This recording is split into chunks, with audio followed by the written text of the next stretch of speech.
Let's go to our next guest now and talk about where we are with Grenfell. Michael Mansfield KC is a barrister who represented families affected by the Grenfell fire in 2017. 72 lives lost. The extraordinary 1,700-word report yesterday issued by the after seven long years or more than that into what actually happened in that fire on that fateful night, and all the months and years going forward before that, basically revealed that there was criminal levels of behaviour by numerous people involved in the cladding scandal. Let's talk about this with Michael now.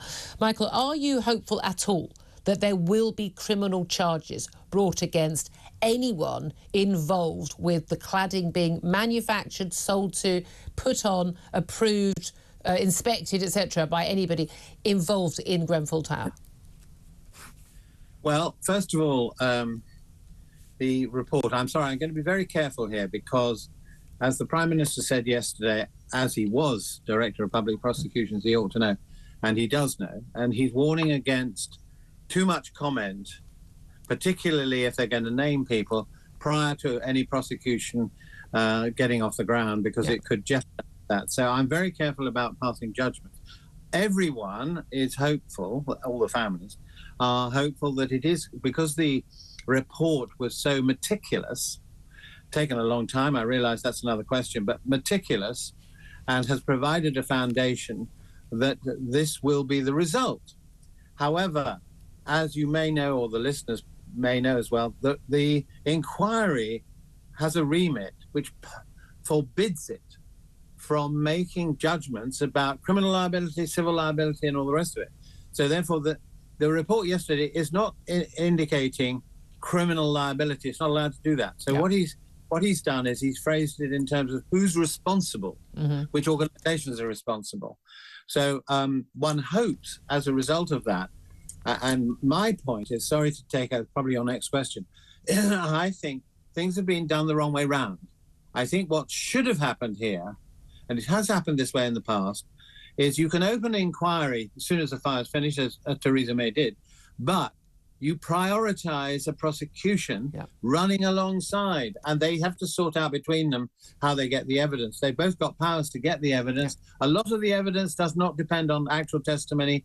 It actually depends on emails, documents, and so on. Yeah, and that's a very, very good point. And I think that's what an awful lot of people who lost loved ones or had to escape the fire themselves would have wanted. But this is the thing, a lot of people are confused by, well, why does everything have to wait? Why do criminal charges, even the end of that investigation by the Metropolitan Police, why does that have to wait until after the inquiry is over? And there's obviously slightly different burdens of proof. I mean, beyond reasonable doubt is very different from balance of probabilities and the like. But this has happened so many times. You've been involved with virtually every public inquiry there's ever been in this country, as far as I can tell, Michael. And we always see these incredibly lengthy inquiries. This one, there's no doubt at all, he's gone through every cough and spit. There were a lot of question marks over the chairman and whether or not that he was the right man for the job. But he's certainly, a damning report, looking at every facet of this. He's certainly, covered every aspect of this. And I think most people would say, he's done a very, very good job. But why do we have to wait so long? Whose decision was that? Was that Theresa May, the Prime Minister at the time's decision? Or is it just the normal form that we have an inquiry, we try to get to the truth, and after that, often long after people have left their jobs, people have retired, some people may even, who were responsible, may have died, are then facing possible criminal prosecution? Yeah, well, that's the interesting question, because most of the inquiries that I've been involved in are historic, in the sense that they're many years after the event, which means that if you wait for that and then try a prosecution, it's probably too late, because the very people you're identifying are dead, gone. So this is an unusual one, and it was Theresa May's decision, and I'm not saying it's the wrong decision, to inaugurate a public inquiry, which is really a process of putting on record what really happened. Yeah. Getting to the truth. Yeah. Well, getting to the truth without defining liability, but that should not preclude when it's so important, these potential charges of corporate manslaughter, misconduct in public office, health and safety, a whole gamut of things.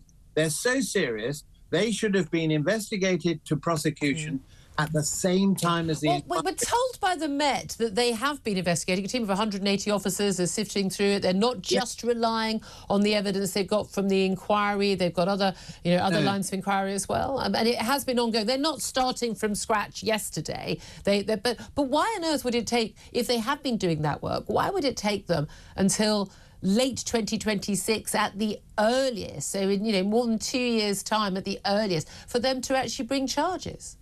Yeah, well, I agree. So I'd like to ask them, why it's taken this amount of time. Because what they said they did, they started investigating with the squad they've got, then they stopped. And they stopped. They said, we're going to wait for the inquiry. Right. Now, there are about, people won't, tell us the truth if they're either in the inquiry or in the investigation, if there's a threat of prosecution, all the rest of it. I don't buy that argument. What happened here was, the inquiry plows ahead, fine, up to a point, but then the people who have a responsibility ask the inquiry, in fact, it's the Attorney General, you may have forgotten this, most people do, that early on they said they wanted immunity. Yeah. Otherwise they wouldn't come to the inquiry. So the Attorney General gave them immunity. It's quite limited immunity, but it is immunity. So in fact, even if you put the inquiry first, which is what they have done, you've still got the problem that they'll say, well, we're not going to talk unless we have immunity.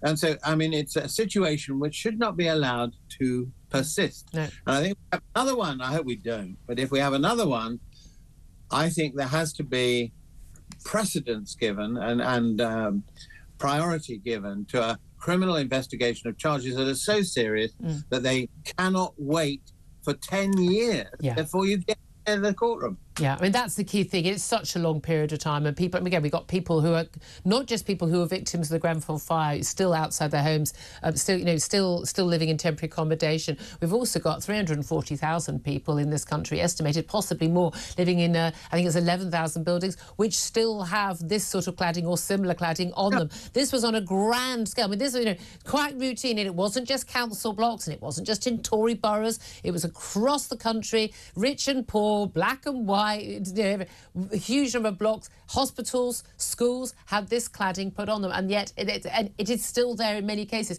I said you covered and represented people through a lot of public inquiries, and many of them being historical, when a lot of that is about getting to the truth, establishing, what really happened. And when there is a point then when it's many, many years on of having immunity for people so they will tell the truth, so you can get to the bottom of it. When it is something that's still, although too long ago now, 7 years, but still very recent, most of us can still picture, seeing those images on the TV of the burning building and hearing the phone calls on the news and the like.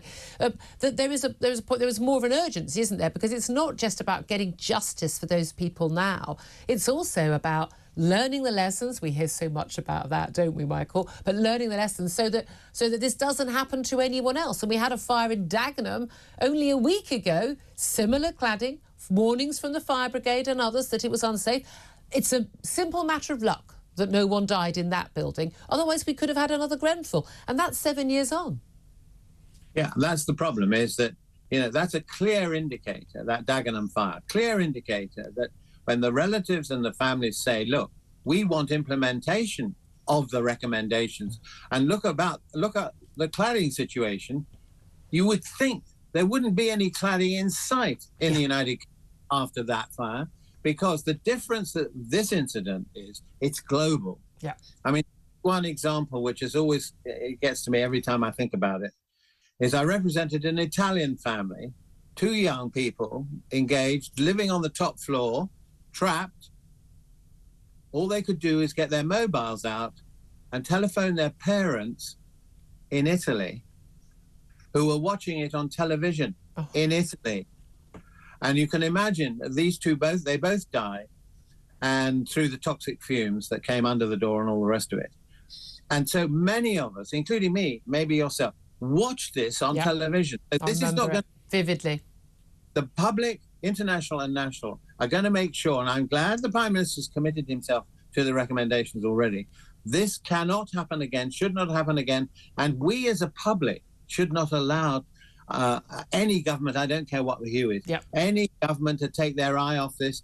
There's got to be safety first. I mean, that was the thing about the inquiry. Our case was safety first. Don't sacrifice it on the pyre of some ideological, we've got to deregulate everything because it's in the way of progress. Yeah. There's good red tape and bad red tape, as we've discovered.